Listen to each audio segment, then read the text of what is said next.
En compagnie de Nijinsky, tel était le titre du spectacle composé de 4 ballets, dont 2 créations présentées les 8 et 9 décembre à la Salle Garnier par les Ballets de Monte-Carlo. 2 soirées qui faisaient écho au centenaire des ballets russes célébrés avec faste à Monaco en 2009. Daphnis et Chloé, musique de Ravel, chorégraphie de Jean-Christophe Maillot, a été remontée par Bernice Kopitors qui, lors de la création de ce ballet en 2010, interprétait le rôle de Chloé.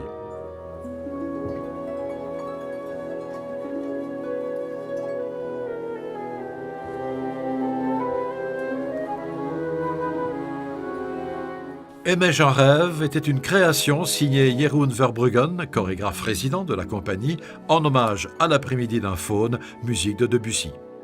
L'après-midi d'un faune, en dehors de la beauté de la musique de Debussy, c'est quand même une forme de révolution chorégraphique amenée par Nijinsky à l'époque, qui a bouleversé tous les codes de la danse et sur lesquels aujourd'hui encore on s'interroge.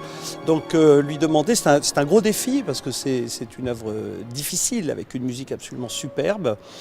Notre Jeroen, il l'a, comme à son habitude, pris à son compte et je pense qu'il l'a emmené dans un univers tout à fait différent qui lui ressemble.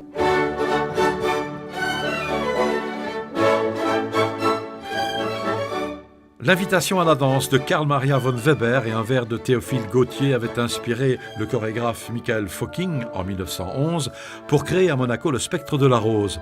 Jean-Christophe Maillot en 2009, à l'occasion du centenaire des ballets russes, avait demandé à Marco Gucke une nouvelle version de ce ballet. Gucke a ajouté à l'invitation à la danse une autre musique de Weber, le maître des esprits, qui laisse au personnage principal l'occasion d'incarner un spectre évidemment différent de la version originale.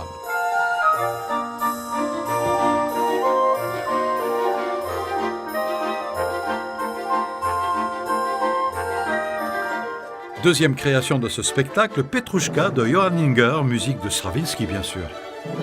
Petrouchka, c'est vraiment une œuvre marquante, très marquante de la grande époque des ballets russes, évidemment avec le décor de Bakst à l'époque qui était absolument incroyable, les costumes.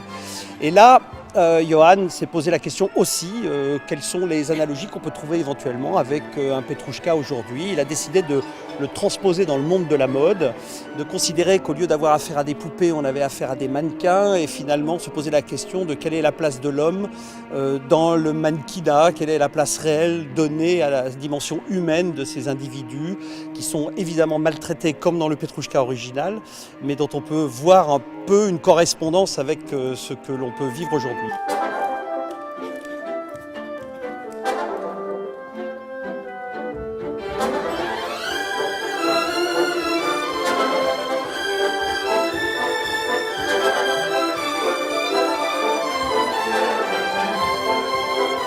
Ce spectacle magnifique, intitulé En compagnie de Nijinsky, sera présenté à Paris au Théâtre des Champs-Élysées du 8 au 10 février 2019 par les Ballets de Monte-Carlo avec l'Orchestre Philharmonique de Monte-Carlo sous la direction de Kazuki Yamada, l'orchestre qui sera également en concert dans le même théâtre avec au programme Scheherazade de Rimsky-Korsakov, Jeux de Debussy et Le Oiseau de feu de Stravinsky.